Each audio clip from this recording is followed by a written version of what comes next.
welcome into another week of Stygies Live. As always, I'm your good friend and host and youth minister, Ben Hanson, here from the luxurious Stygies youth room at our wonderful campus of Shawnee Trail. I'm glad to be here. Good to see you. As we could see, lots of memories have been made over the last 3 weeks. Congratulations again to the Stig Owls. You did it. You won. Second place MML, also well done. And of course, third place CIS. I thought you had it. You were so close. But yet so far. But still, congratulations on a job well done and creating so many great memories over the last 3 weeks. You know, COVID took a lot away from us. But one thing that we'll always have is that jumping picture of Seth McDowell. It gave that to us. So that's a great thing. And it's been a weird last couple months, but overall, we've made some pretty cool memories. So we've started a series about learning to live as good citizens in our world that doesn't view Jesus as king. It's learning how to be a good exile living in this world that we call digital Babylon. So here is our list of things that make up a good disciple, living a great life as we are exiles in digital Babylon. Because as we've talked about, it's not just about getting through life. You know, God promises to give us a thriving life no matter our circumstances. So how do we learn to live and thrive in this culture we now find ourselves in? This week is number 2. We are getting into the nitty-gritty. It's getting real because we're looking at how to interact with culture around us. It's the idea of filtering culture and learning to read culture well. So our devices, quite frankly, are never far off, and they are very much changing us, and we have to learn how to live to use them so we can still be people that are living a good life, living a fulfilling life as a disciple, and not just getting taken under with the current of the world that we live in. Here's the thing. Our generation is the first generation ever to go somewhere other than friends or family for advice. You ever thought about that? The number one place our generation goes for advice on anything and everything is Google. Young people are looking to their devices to make sense of the world around them. And that's different from how it's been throughout human history, really in every other culture in the past. Now, it's a good thing that the internet does offer answers to a lot of our problems and answers to really, quite frankly, important questions. But is it really the best and deepest place to go to find answers to everything the world has to offer?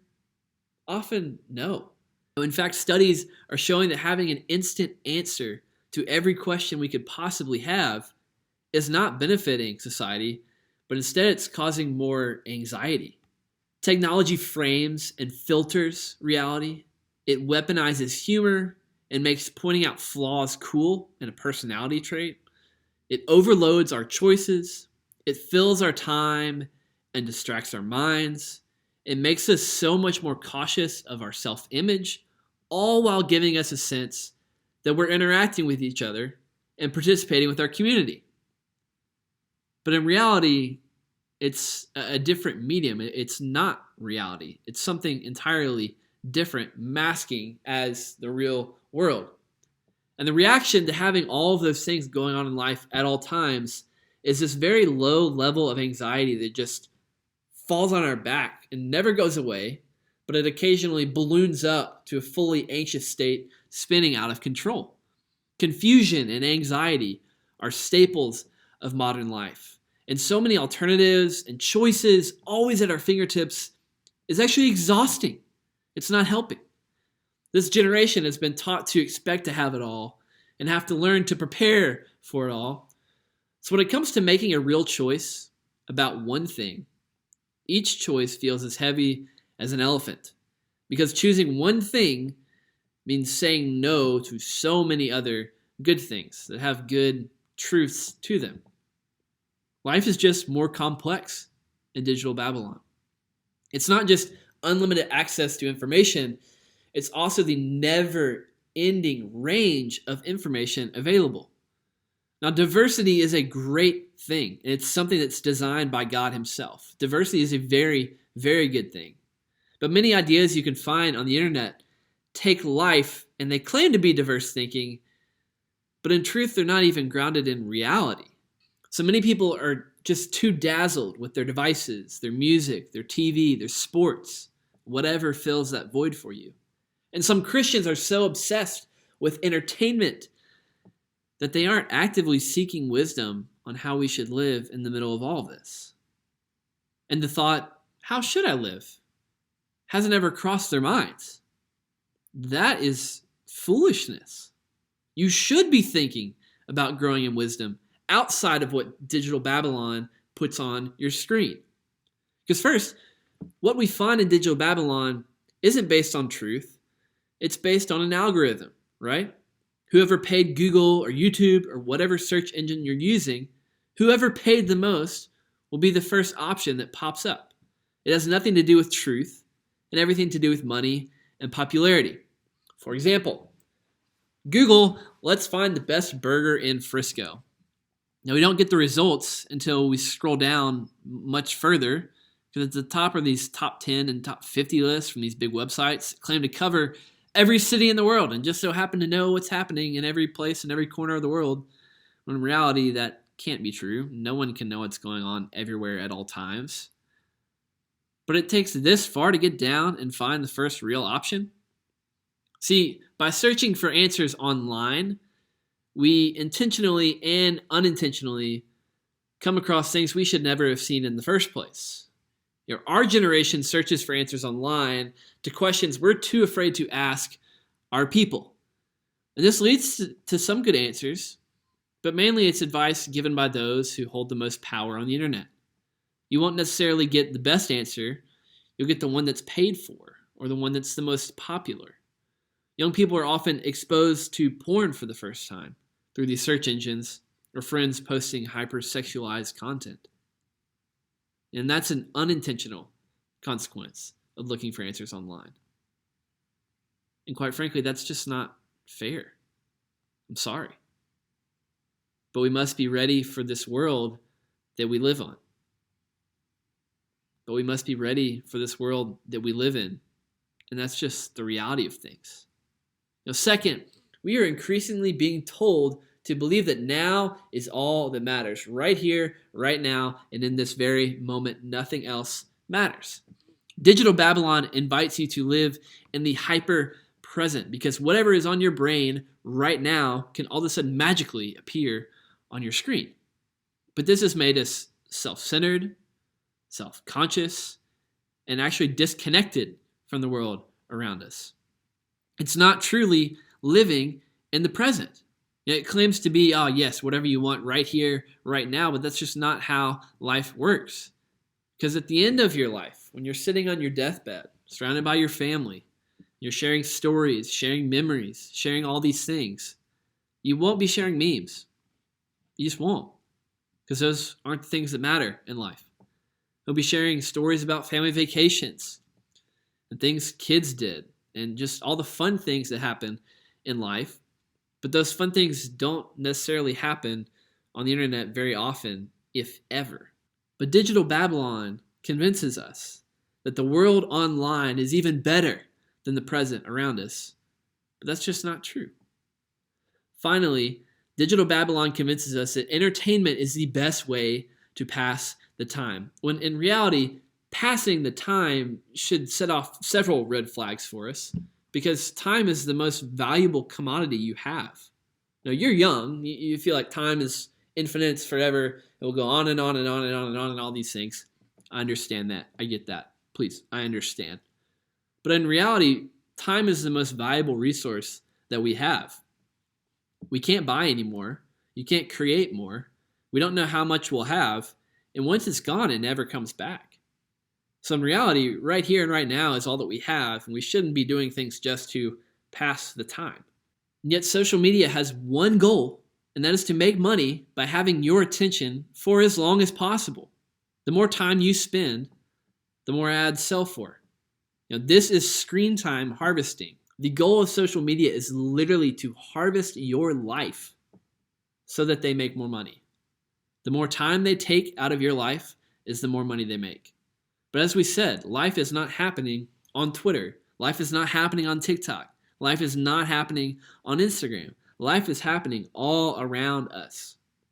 You know, this conversation by itself is so draining. I feel like I need a fun YouTube video to wash out all the bad stuff in my system. You know what I'm saying? Which, I don't know.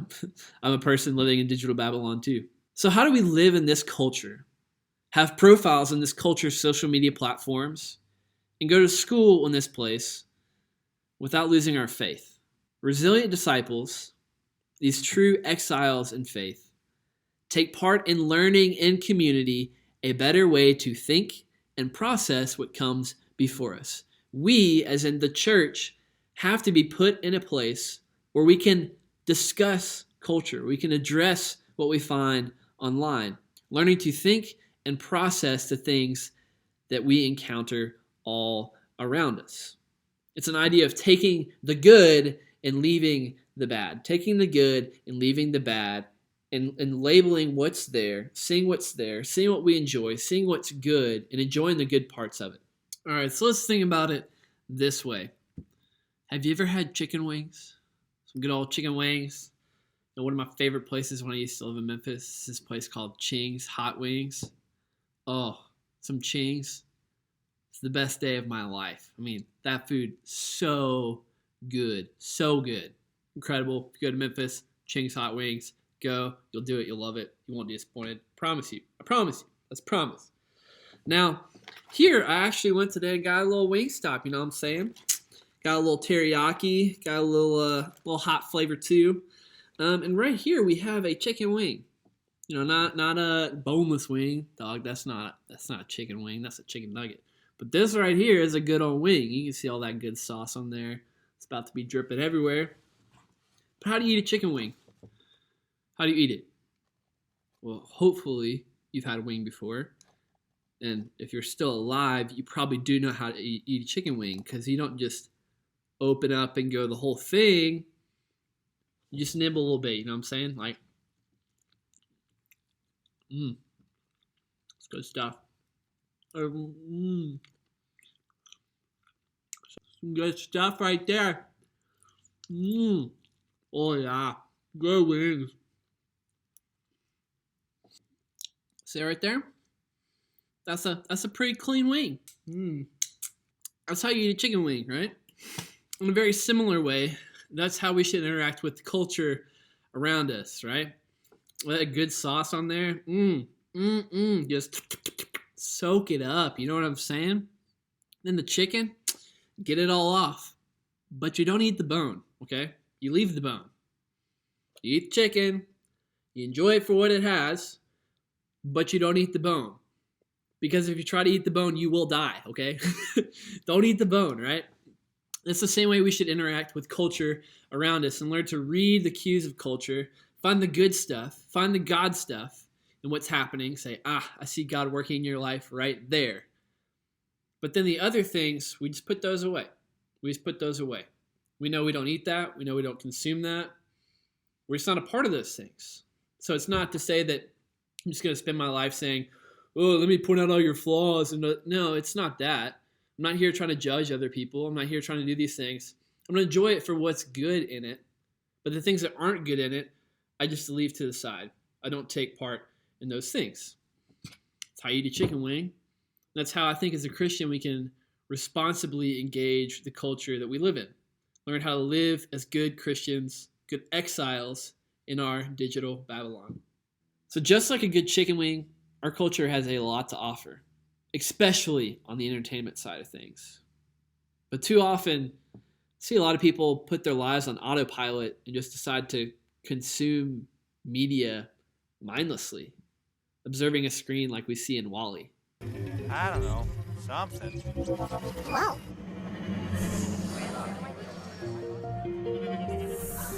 Make a place scream. No, it doesn't sound. Look, I'm tired of So it. we'll take next week and we'll fix it. If you can't fold the straws, the episode isn't any good. But we aren't beings made to sit and watch all day. We are made in the image of God. We are here to love. We're here to create. We're here to join God in the work he's doing in this world. That's what brings life. That's what brings purpose. And that's the truth that we're seeking every time we type something into a search engine. And we believe God is working through us, through the things he's created, through the things he's created through us to make this world a better place.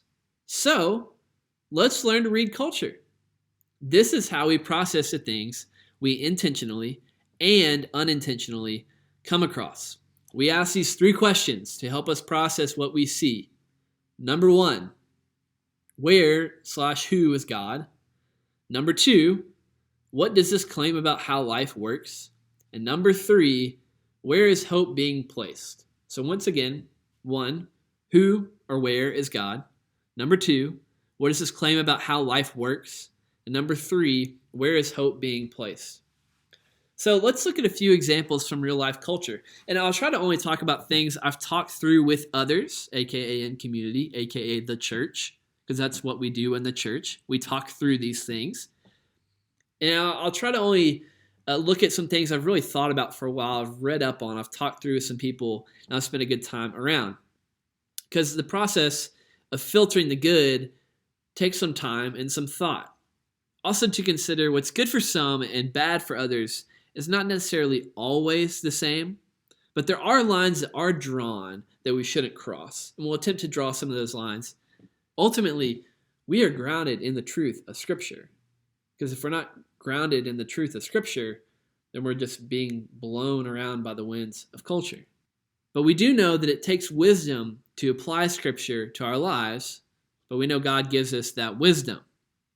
And we're not doing this exercise just as a way to judge other people, to judge the things they create, to claim this person's obviously good and this person's obviously bad.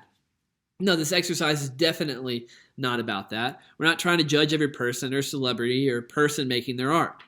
We're trying to identify the God-given, the holy aspects of this world that we live in. We celebrate those things.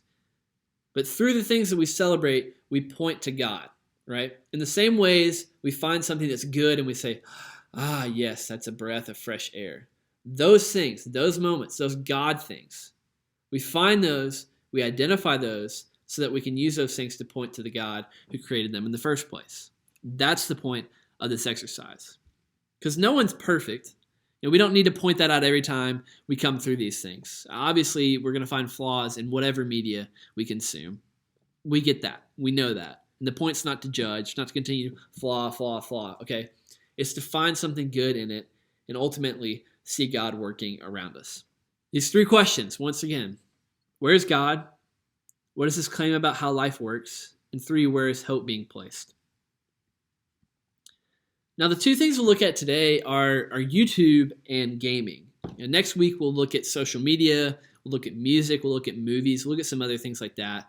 But today, we're just going to talk about YouTube and about gaming. Because YouTube right now is the biggest platform that your generation is currently on. Spend more time on YouTube than anywhere else. And YouTube has so many things to offer. It's a really, really interesting medium, and it celebrates creativity, which, hello, once again, we ask these 3 questions. Where is God? What does this claim about how life works? And where is hope being placed? You see a lot of pretty cool things God working through his creative people, right? The creativity as God is so evident so many different places in YouTube. You look at the David Dobrik's, Emma Chamberlain's, Liza Koshy's, PewDiePie, Mr. Beast, Casey Neistat, etc. All those vloggers, all that life to see. There's something really cool and interesting in vlog life. These people find joy in the mundane, the very small things of life, doing life together.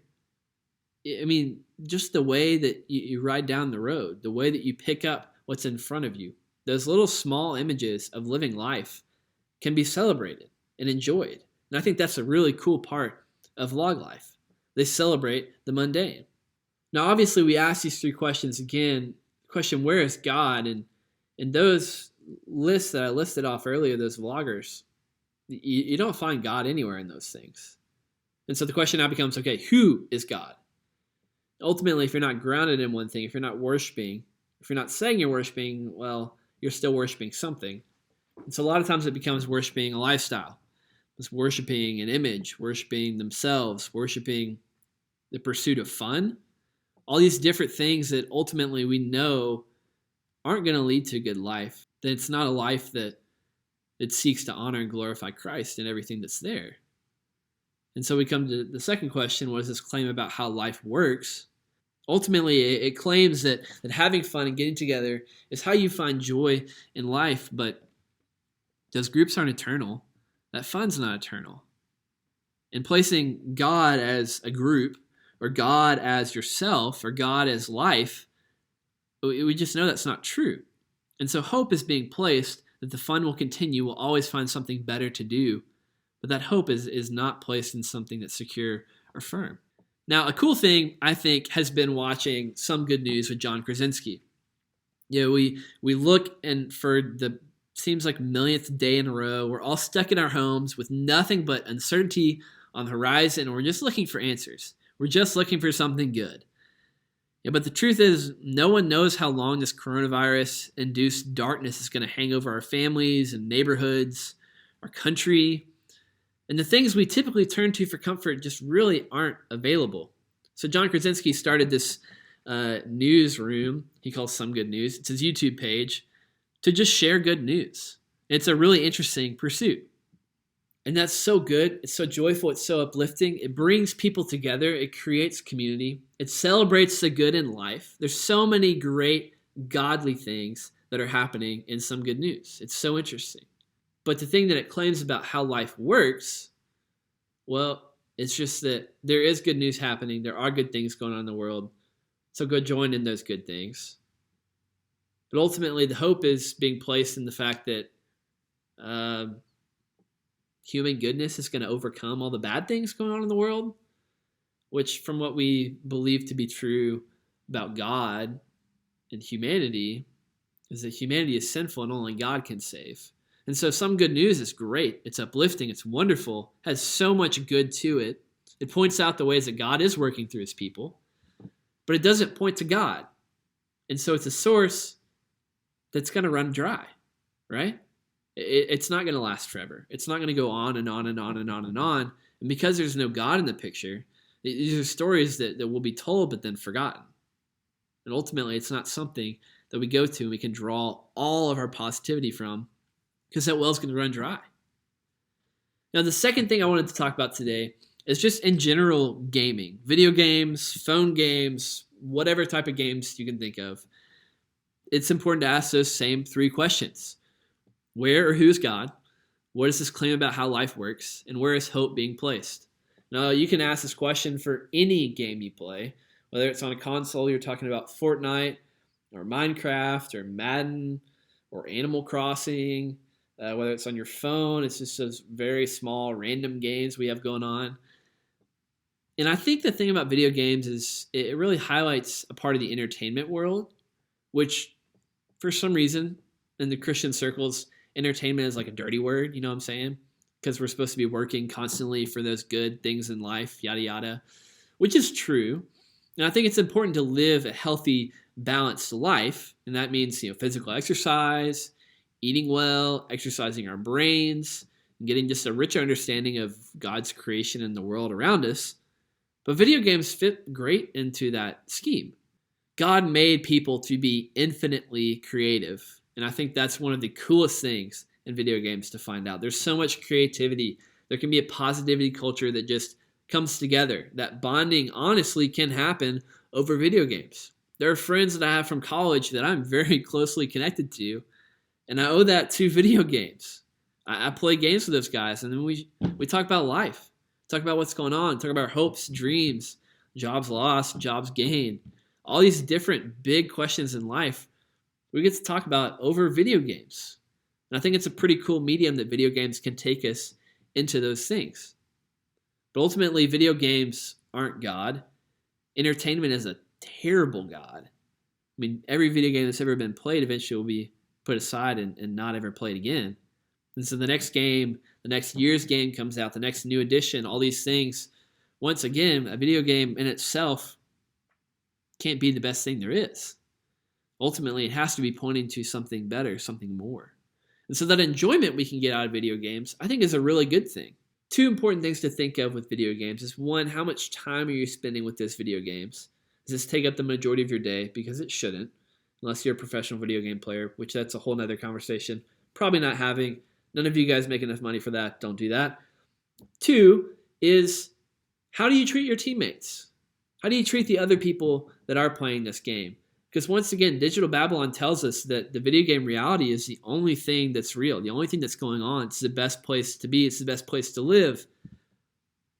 But what it really looks like, everyone playing video games, wherever they are, the reality that we see isn't reality, because reality is just what we look like. That's what it looks like. That's the reality of things. Because somewhere on the screen, there's a real person. And there's someone else who's playing that game. You have to be thinking about that other person as well. Do you treat your teammates well? Do you invite other people to play with you?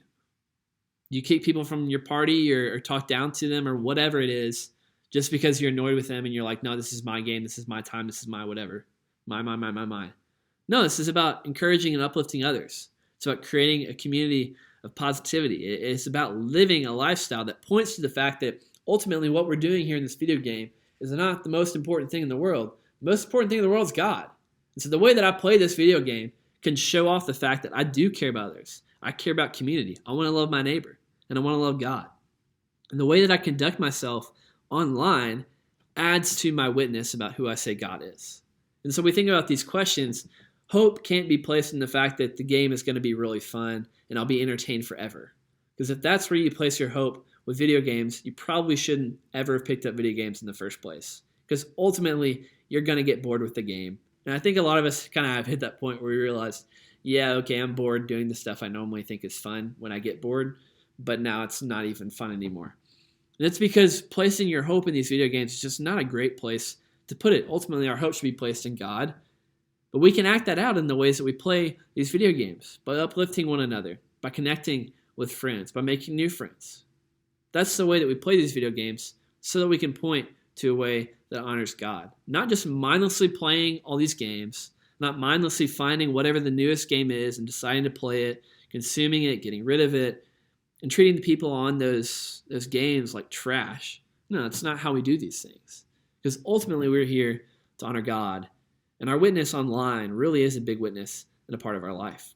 So next week, we'll take a deeper look at how to filter through what we encounter while scrolling through social media online. And we'll also talk about how to consume music and movies well.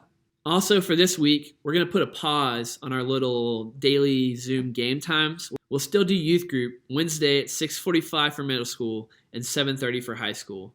But the Monday, Tuesday, Thursday, Friday Zoom sessions, we're just going to hit a little pause on. We're going to kind of take the week to plan what the next few weeks are going to look like leading into summer, and then we'll hop back into it the next week.